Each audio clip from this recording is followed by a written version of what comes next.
Hey guys, adding a Visa gift card to Venmo is super easy, and today I'm going to show you exactly how to do it.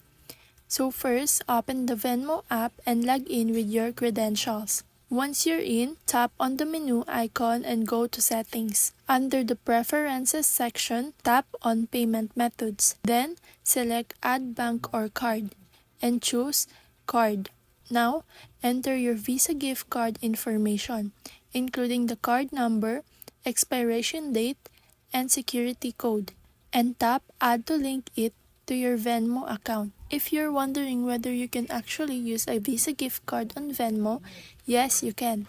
Once added, you can use it just like any other card to send money, pay for products or services, and even make contactless payments in stores by scanning your Venmo QR code at checkout. And that's it. That's how you can add and use a Visa gift card on Venmo. Thanks for watching.